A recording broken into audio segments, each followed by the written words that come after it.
सु मिल रहे, तू तो पार ब्रह्म सु मिल रहे।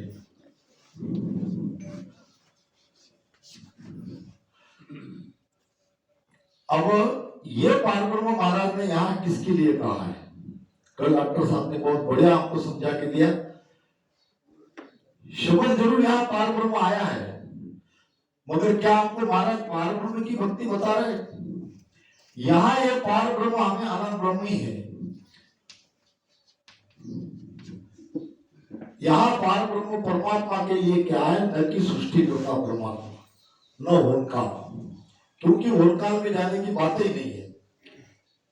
तो निर्गुण पद यानी जहां रजत तम सत्व ये तीन गुण नहीं है, निर्गुण का पद है, वो परमात्मा का पद है, वो पार ब्रह्म का पद है। उस पद में मिलने के लिए कहा है। अब कौन है ये? किसको मिलना है वहां? हमारे शरीर में अगर हम देखेंगे तो तीन बातें महत्वपूर्ण है। एक तो है हमारा मन, दूसरा है शरीर, और तीसरी है हमारी आत्मा। अब एक मन है काल का, होन काल को मनवो चेतन अच्छा शक्ति दोई, या दो ना मिल किया पसारा तीन लोक नव कुल। ये मन है काल का, तो इसके लिए तो महाराज ने कहा ही नहीं है। दूसरा है शरीर, शरीर को वहां जाके मिलाने में कोई महत्व ही नहीं है, क्योंकि शरीर वैसे भी छूटने वाला है। शरीर 5 तत्व से बना है, 5 तत्व में विलीन हो जाएगा। फिर वही आत्मा। अब यहां भी आत्मा जरूर है, मगर आत्मा तो डायरेक्ट परमात्मा का अंश है, तो आत्मा के लिए हमें कुछ नहीं करना पड़ता। मगर ये आत्मा आई है जीव भाव में, आत्मा अपना स्वरूप भूल चुकी है, अब वो बन गई जीवात्मा। जीव अधिक आत्मा यानी जीवात्मा। तो जीवात्मा के लिए कह रहे महाराज, ये जीवात्मा तू अपने आप को भूल चुकी है, तू तो उस परमात्मा की अंश थी, और यहाँ आके तूने इस शरीर को अपना माना, इस जगत को अपना माना, शरीर के रिश्ते नाते को अपना माना। ये तेरी भूल है। जब तक तू अपने इस अज्ञान से, इस भ्रम से दूर नहीं हो सकती, ये जीवात्मा को सुख कभी नहीं मिलेगा। तन दुख तादिन जाओ सी जा दिन धरे न देह। जिस दिन ये जीवात्मा शरीर धारण नहीं करेगी, यानी उसकी इच्छा वासना जब तक पूरी तरह मिट नहीं सकती, वो वापस आएगी, क्योंकि इच्छा के कारण ही आना पड़ा। तो जीवात्मा को कह रहे महाराज, तू तो निर्गुण पद से मिल रहे। तू तो यानी क्या? जीवात्मा। क्योंकि वहां जब तक नहीं मिलेगी, जीव का जीवपना नहीं मिटेगा, तब तक हम कभी सुखी नहीं रह सकते। महाराज ने कहा है, ब्रह्म जहां सुन सुख दुख नाई, लेना एक न देना काई, ता कारण यो खेल बनायो, पांच भूत कर संग हुए आयो। कहाँ की आत्मा? ब्रह्म में। फिर बात आएगी वही, ये बार बार ये आपको समझना पड़ेगा किस समय महाराज ने किस शब्द का क्यों वहां पे उपयोग किया है। ये कौन सा ब्रह्म? अर्थात ये होनकाल ब्रह्म हो ही नहीं सकता, क्योंकि ये जो ब्रह्म है ये पार ब्रह्म परमात्मा के लिए कहा है। जहां ये थी, हम सब परमात्मा में थे, और परमात्मा की इच्छा हुई। क्यों इच्छा हुई? कि वहां हमें न सुख मिल रहा था न दुख मिल रहा था। ब्रह्म जहां सुख नाही, लेना एक न देना काही। लेना देना क्या? व्यवहार। किस व्यवहार के लिए आए हैं? जगत किस व्यवहार के लिए बना है? 5 विषय का सुख। वहां यह नहीं मिल रहा था। ब्रह्म जहां सुख दुख नहीं, लेना एक न देना काही, ता कारण। किसके लिए?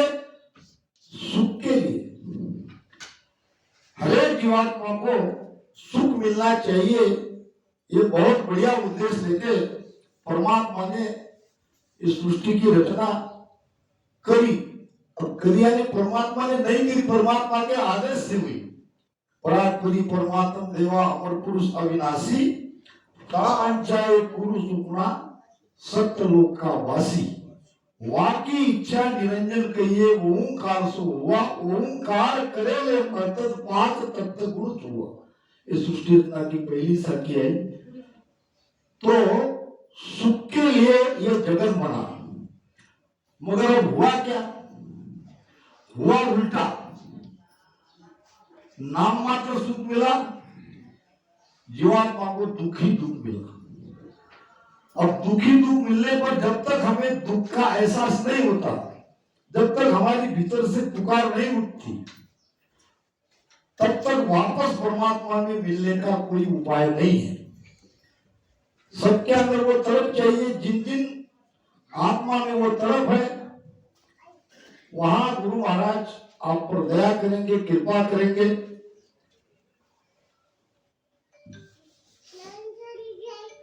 आपको सदगुरु के शरण में जाना पड़ेगा और सदगुरु मिलने के 2 उपाय हैं। पहला तो ढूंढो ज्ञान से, दूसरा तड़पो, तड़प। ये तड़प अगर सही है तो सदगुरु तुम्हें ढूंढते ढूंढते तुम्हारे पास आएंगे। प्रमाण आया वाणी में, खंड पिंड प्रमाण में, सुनो एक मेर हमारी अगाध, देऊ मेरो नाम मिलाऊं साथ। एक एक शब्द को पकड़ो। आपको कुछ करने की जरूरत ही नहीं है। ऐसा ये अद्भुत ज्ञान है महाराज का। सुनो एक मेर हमारी अगाध, देऊ मेरो नाम मिलाऊं साथ। आपके अंदर तड़प आनी चाहिए। तड़प बिना प्रभु ना सजे भक्ति क्यों तेरी। फिर ये संत तुम्हें खोजते खोजते आएंगे। दूसरा उपाय है ढूंढो। आनंद पद की भक्ति बताऊं, प्रथम तो मत आवे। पहले तो आपके अंदर वो मत आपका बनना चाहिए कि हाँ मुझे उस पद में जाना चाहिए। फिर सदगुरु ढूंढ शरण ले जाई, जहां नाव का घट जगावे। 2 ऑप्शन तुम्हारे पास है। ये गलत भी हो सकता है, क्योंकि हम ढूंढेंगे तो कैसे ढूंढेंगे? हमारे मत से, हमारे दृष्टिकोण से ढूंढने जाएंगे तो एक सदगुरु के प्रति जैसे आपने चित्र बनाया है कि सदगुरु ऐसे ही चाहिए, सदगुरु वैसे ही चाहिए, वो ऐसे होने चाहिए, वो वैसे होने चाहिए, वो ज्ञानी होने चाहिए, वो ध्यानी होने चाहिए, वो वेशधारी होने चाहिए, वो गृहस्थी होने चाहिए। जैसे जैसे हमारा मत है सदगुरु के प्रति, हमारे चश्मे से हम ढूंढेंगे, हमारे चश्मे से ढूंढेंगे तो गलत ही ढूंढेंगे। तो इसके बदले दूसरा जो उपाय है वो सबसे बढ़िया है। परमात्मा के लिए तड़पो। तो जब ये तड़प भीतर से उठती है तो गुरु महाराज कोई न कोई व्यवस्था करते हैं, क्योंकि ये सारा खेल गुरु महाराज का है। काल और गुरु महाराज का ये सारा खेल है। काल और गुरु महाराज का एक अगेंस्ट सब, एक सत्स्वरूप की भक्ति अगेंस्ट बाकी सारी भक्तियां है।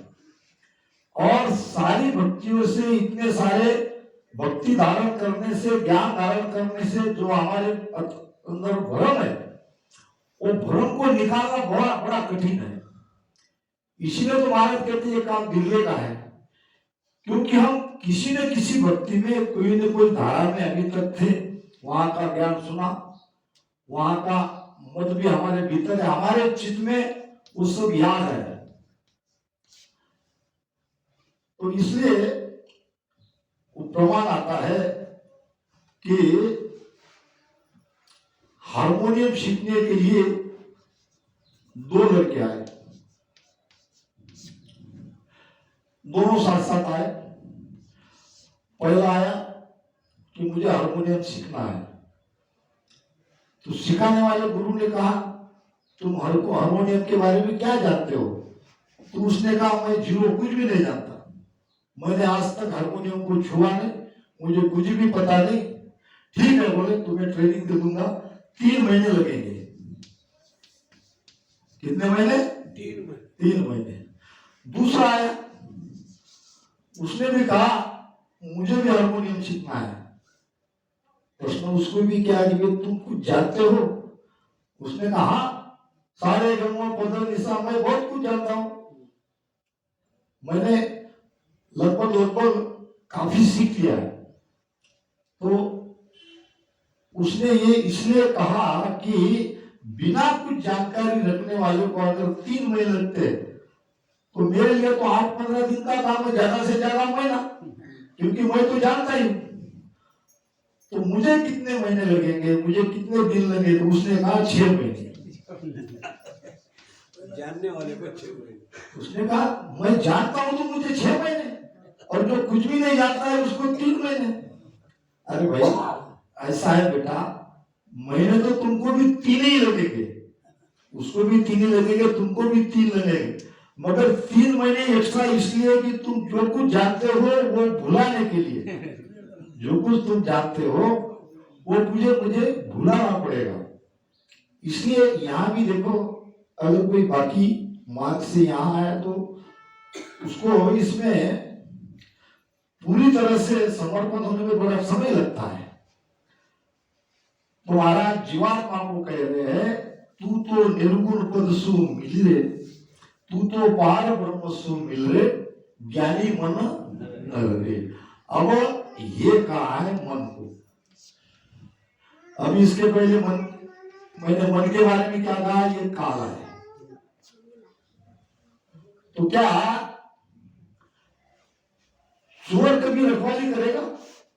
हम चोर को ही कह रहे हैं ना, तो हमारे खेत की रखवाली करो, मगर दूसरा कोई ऑप्शन नहीं है। ये मन है तो बड़ा शातिर है, तो वो काल, मगर फिर भी एक है शरीर, एक है जीवात्मा, और ये दोनों को जोड़ने वाला है मन। बिना मन को भजन में लगाए हमारा काम पूरा नहीं हो सकता, चाहे वो आप काल रो कुछ रो, मगर इसको ही समझाना पड़ेगा। हम मन के कारण बंधन में है, मन के कारण बंधन में, त्रिगुण माया के बंधन में जो हम है ये मन के कारण है। महाराज ने कहा है मन की राड में सब जग बंधिया मन घर माई, यानी सारा संसार मन ने निर्माण किया है। अब जिसका काम निर्माण का है वो संसार को उजाड़ेगा कैसा? मगर दूसरा कोई ऑप्शन नहीं है, कहना पड़ेगा मन को। अगर ये मन मान जाए तो इससे बढ़िया कोई और चीज बढ़िया नहीं। तो मन को निज मन में परिवर्तित करना है, मन को निज मन में परिवर्तित करने के लिए मन को ही भजन में लगाना पड़ेगा। अभी यहाँ जो ज्ञान सुन रहा है वो मन ही सुन रहा है, कुछ देर तक तो वो मानता जरूर है। तो मन को कहा है मन बंधन का कारण है, मन मोक्ष का भी कारण है। बंधन और मुक्ति दोनों मन से ही हो रही है। इसलिए मन को कहा है तू तो निर्गुण पद सु मिल रे, तू तो पार ब्रह्म सु मिल रे, ज्ञानी मन न रे। उसको थोड़ा क्या किया है? बढ़ाया है। सदगुरु सुखराम जी महाराज ने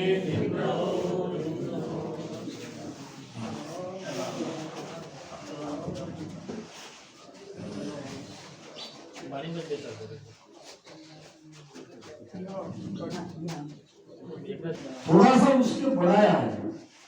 अब जैसे कोई छोटे बच्चों को काट लेते हैं तो उसको थोड़ा सा अच्छा बच्चा, लाडला बच्चा, प्यारा बच्चा, वैसे ज्ञान तो बन ही लेगा। तो ये तो हुआ इस हरदस का विषय। और एक बात कहता हूं, जो परिविभाग है, परिविभाग में जो क्या कहते हैं उसको, तेर या जो प्रारंभ है वो है विषय। महाराज को कहना क्या है वो विषय आएगा पहले इसमें, और उसमें 1 2 3 4 जो भी चरण है इस विषय को सपोर्टेड है, सपोर्ट करते हैं इसी विषय को। 1 2 3 4 5, कोई 10 चरण के, कोई 5 चरण के, कोई 6 चरण के। और आखिर में जो है जहां के सुग्राम है वहां है सार। वहां क्या है, इस विषय का सार आएगा यहाँ। कोई भी हाथ आप लो, आपको लगभग यही स्थिति हर एक भजन में, हर एक पद में दिखेगी। तो अब आत्मा को परमात्मा में मिलाना है, जीव का जीवपना मिटाना है, सस्वरूप आनंद पद में जाना है, परम पद में जाना है, परम मोक्ष में जाना है, सस्वरूप में जाना है। कल सारी बातें क्लियर हो गई, ज्यादा उसके बारे में बताने की आवश्यकता नहीं। तो ये उसी पद की बात कह रहे हैं महाराज कि आपको निर्गुण पद में मिलना है। अब उसका उपाय पहला, तो बिना भक्ति किए वहां तक नहीं जा सकते, भक्ति करनी पड़ेगी। भक्ति करना है क्या, भगत बनना पड़ेगा। हम सब भगत हैं। अब भक्ति तो संसार भी कर रहे हैं, सारे संसार में कई प्रकार की भक्तियां चली रही। 3 लोक की हद तक की भक्ति है, और कोई देवी का उपासक है, कोई ब्रह्म तक की भक्ति कर रहे हैं। तो माया ब्रह्म की भक्ति जगत में चल ही रही है। तो क्यों महाराज ने उस भक्ति के बारे में कहा है कि जिस भक्ति में मुक्ति हो। मुक्ति नाम ये 4 मुक्ति नहीं है। मुक्ति नाम बंधन से मुक्त होना। मोक्ष का परिभाषा, मोक्ष की परिभाषा यही है कि बंधन से मुक्त।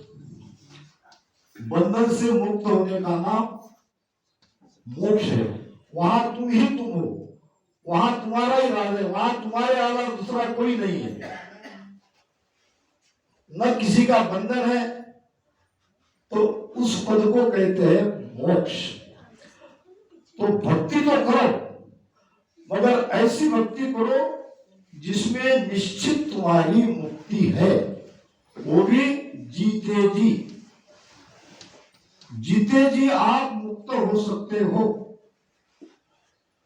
तुम्हारा कहते हैं कबीर साहब कि मरने पीछे मति मिलो, कहे कबीरा राम। लोहा माटी मिल गया, पारस का लोहा है। जब तक लोहा लोहा है तब पारस मिला, तो इसमें चेंज हो सकता है। अब लोहे को जंग लग गया, लोहा मिट्टी में मल गया, तो फिर पारस का क्या काम।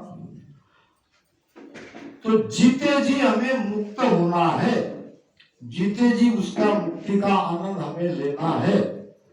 तो ऐसी भक्ति ढूंढो कि जिसमें मुक्ति संभव है। जो मुक्ति की बात करेगा, जो मोक्ष की बात करेगा, जो परम मोक्ष के ज्ञान देगा, वहां ज्ञान में आप जाओ। भगत मुगत की गेल समाओ। गेल नाम रास्ता, रास्ता भेद। ऐसा रास्ता पकड़ो भक्ति का जिसमें आपकी मुक्ति निश्चित है। आप जीते जी ये सारे बंधन से मुक्त हो जाओगे, कर्म से मुक्त हो जाओगे, गुणों से मुक्त हो जाओगे, मनों से मुक्त हो जाओगे। भगत मुगत की गेल समाओ। अब भक्ति तो करनी है, तो मुक्ति का रास्ता अपनाओ। और फिर चाहिए नाम। नाम अमीरस। इमरत कहीं पाओ है, कहीं खाओ है, उससे कोई फर्क नहीं पड़ता। ऐसा नाम प्राप्त करो प्रकट करो जो अमृत का काम करेगा। अमृत क्या करता है? अमृत करता है अमर। तो ऐसा नाम को प्राप्त करो, ऐसे नाम को प्रकट करो जो आपको अमर कर दे।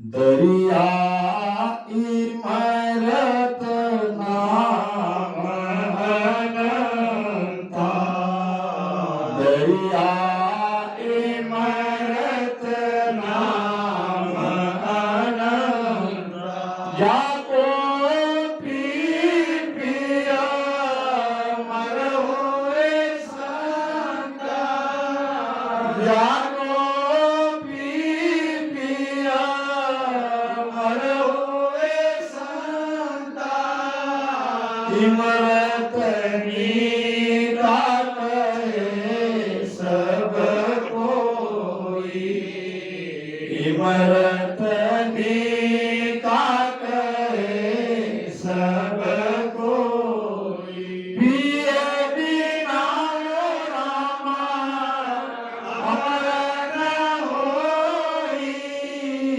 पिए बिना रामा अमर न होई, इमरत नीता कहे सब कोई। देखो आनंद श्री दाता दरिया साहब ने भी इस तथ्य को, इस ज्ञान को हमारे सामने रखा कि सभी अमृत अमृत कहते हैं, उसकी महिमा भी कर रहे हैं। निका यानी क्या? अच्छा। निका यानी अच्छा। अमृत को सभी भक्ति वाले महत्व दे रहे हैं, उसको अच्छा कह रहे हैं, उसके महत्व को समझ रहे हैं। मगर क्या अमृत अमृत कहने से अमृत मिल जाए? अमृत कहाँ मिलता है इसकी खोज करनी पड़ेगी, क्योंकि बिना अमृत पिए अमर नहीं हो सकते। तो अब उधर ज्यादा न जाते हुए, अमृत क्या है? दरिया अमृत नाम अनंता। अनंत, अनंत जिसका अंत नहीं, जिसका अंत नहीं उसको कहा है अनंत। अब देखो अनंत क्यों कहा? हमारा अंत है, ये तीन देवतों का अंत है। सिद्धांत है जो बना वो मिटेगा, इनको बनाया गया है तीन देवता को, वो मिटेंगे। ये सबका कभी न कभी अंत है।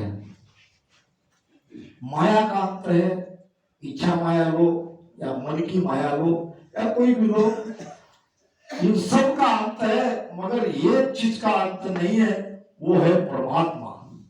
इसलिए उसको कहा है अनंत, अंत नहीं। तो वहां जाना है तो हमें नाम चाहिए। दरिया इमरत नाम अनंता, वो है सत्य शब्द, निरंजन, कुदरत का शब्द, सत्य जो भी हो, ये सत्य शब्द अमृत है, अमृत के समान है, वहां तक ले जाने वाला है। नाम अमे रस इमरत पाओ, इसकी खोज करो, इसकी प्राप्ति करो। बैठनी वाणी से राम राम राम राम रटन करते हुए नहीं बैठना है। राम राम क्यों करना है? इसके लिए करना है। अगर यह प्रगट में हो रहा है तो जो भी कमी है उसके लिए जो भी करना है वो सब करो। इसके लिए सब कुछ न्योछावर कर दो, सब कुछ समर्पण कर दो। पहले ये अमृत जो है उस नाम को प्राप्त करो, प्रकट करो, और शब्द प्रकट होते ही सांस उसास की डोर लगाओ। सांसा समझते हैं, अब और विषयांतर हो जाएगा, उसमें ज्यादा पढ़ना नहीं है। सांस उसास ये डोर इसलिए लगाना है कि हमारी जो चेतना है, अब निरंतर तो जग गया और निरंतर बीच में उसे कोई अटकाव नहीं है, वो तो सीधा चला जाएगा, 10वें द्वार चला ही जाता है। अटके नहीं बीचे किसी हु से, ना कोई आरो आवे, माया ब्रह्म सकल सोई दूजे, सब कोई दर्शन चावे। तो महाराज ने तो नयनचर की महिमा करी है। तो फिर अब सांस उसास का भजन करने का काम इसलिए रहा है, हमारी जो चेतना है वो है पिंड में। ये चेतना को रीढ़ की हड्डी से बंक नाल से ऊपर ब्रह्मांड में चढ़ाना है। उसके लिए सांस उसास में निरंतर भजन करते रहना है। भजन की कहीं खाट नहीं है। जब तक ये चीज अपने आप नहीं छूटती है तब तक आपको हमको सबको भजन करते ही रहना है। एक स्टेज आएगी तब तक आप थके सहज के माई तका बात है साची। भजन करते करते जब सारी चीजें थक जाएगी अपने आप, करता भजन थके जे माई सो सब थकने दीजिए। इंद्रिया को, मन को, सबको ये राम राम भजन करते करते वो थक जाएंगे। तो जब तक ये चीज होती नहीं है तब तक सांस उसास का भजन करते रहो। सांस उसास की डोर लगाओ। हारे मन भजन पूर्ण, यानी भरपूर भजन करते रहो। भजन में कोई कंजूसी मत करो। जितना ज्यादा करोगे उतना फायदा ही फायदा है। महाराज कहते हैं ये भी मत सोचो कि भजन का निश्चित एक समय है, उसी समय में भजन करना चाहिए। महाराज ने साफ कहा है, सिमरन की बेला किसे, कोई समय नहीं। भजन करने का कोई ऐसा निश्चित समय नहीं है। जब चेते सुखराम कहे तभी जय सवार। जब भीतर में ऐसा लगे, भीतर में ये चेतना आपकी जग जाए कि भजन करना चाहिए, तब भजन। जब चेते सुखराम कहे तभी लेह संभाल। अब भक्ति कैसी करनी है? अब तो पहले तो किस भक्ति को धारण करना है, भक्ति में क्या चाहिए ये पूरा बता दिया कि मुक्ति हो वो भक्ति पकड़ो। वो भक्ति में अमृत के समान जो नाम है उसको जगाओ और फिर सांस उसास में भजन करते रहो। अब दूसरी बात बताइए महाराज ने, आसन।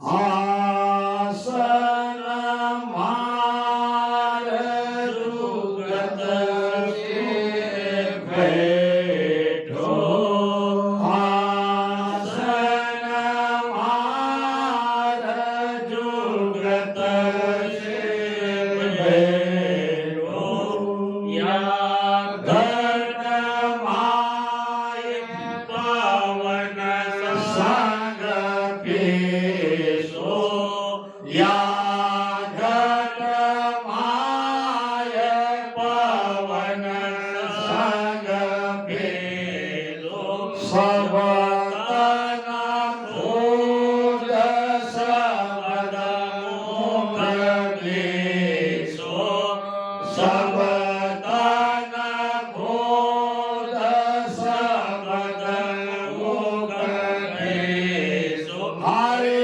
मन आत्म सोचर सिलरे, हरे मन आत्म सोचर सिलरे, ज्ञानी मन नरे। अब दूसरी बात आई है आसन की। आसन 84 प्रकार के हैं। अब इसमें भी अगर आप ध्यान समाज पढ़ोगे, ध्यान समाज में आसन के बारे में बताया है। एक दो हरदस में भी आसन के बारे में बताया है। बेली ग्रंथ में आसन के बारे में बताया। क्या बताया गुरु महाराज ने कि सिद्धासन को साजियो, बैठो मन को घेर, लिव माला सुख राम कहे, निस दिन उर में फेर। अब यह सिद्धासन के बारे में भी ज्यादा खुलासा नहीं करूंगा, अभी डॉक्टर साहब का आगे प्रवचन होना है। तो 3 प्रकार के आसन है, पद्मासन, वज्रासन, सिद्धासन। सिद्धासन में अगर हम बैठते हैं तो बहुत जल्दी ये चेतना रीढ़ की हड्डी से ऊपर चढ़ेगी। पीछे मार के ध्यानी जब ध्यान करते हैं निरंतर उनको एक अनुभव आना ही चाहिए। क्या? रीढ़ की हड्डी में गर्दन के पीछे, सिर के पीछे कोई चीज ऊपर चढ़ रही है, कोई चेतना ऊपर चढ़ रही है, ये बिल्कुल आता है। भजन में बैठते ही समझ में आता है। अगर ये समझ में नहीं आ रहा है तो किसी जानकार के पास जाके भजन चेक कराओ, क्योंकि सांस उसास में भजन करने का कोई कारण ही नहीं है दूसरा। ये चेतना को निरंतर पिंड से ब्रह्मांड में ऊपर चढ़ाते रहना है। अरद उरद के बीच में बसे शिखावन हार, ये अरद उरद सांस उसास नहीं है। अरद उरद सांस उसास नहीं है। ओम सोम सांस उसास नहीं है। नहीं तो सांस उसास कह देते महाराज, जहां ओम सोम कहा है, जहां अरद उरद कहा है, सांस उसास भी कह सकते थे। इसमें थोड़ा थोड़ा डिफरेंस है। अरद नाम नीचे, उरद नाम ऊपर।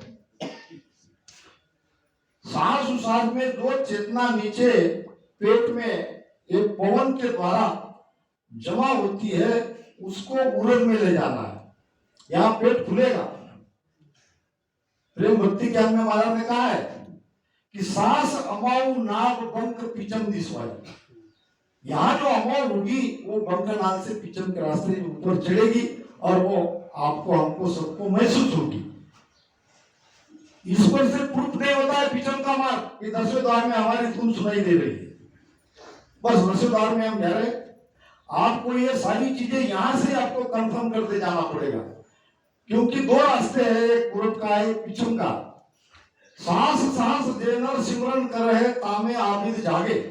सांस सांस में यानी श्वासा को ऊपर ब्रह्मांड में कोई चढ़ाते हैं, राम राम करते हुए भी चढ़ सकती है। तो नाग बिंद भेड़ा चढ़ावे ध्यान विगन में लागे, वहां भी ध्यान लगता है, वहां भी ध्वनि सुनाई देती है। तो 10वें द्वार में केवल ध्वनि सुनाई दी है, इधर कुछ भी अनुभव नहीं आया है। उसमें ये प्रूफ नहीं होता कि हम पिछन से गए। तो इसके लिए ये अरद उरद यानी नीचे से ऊपर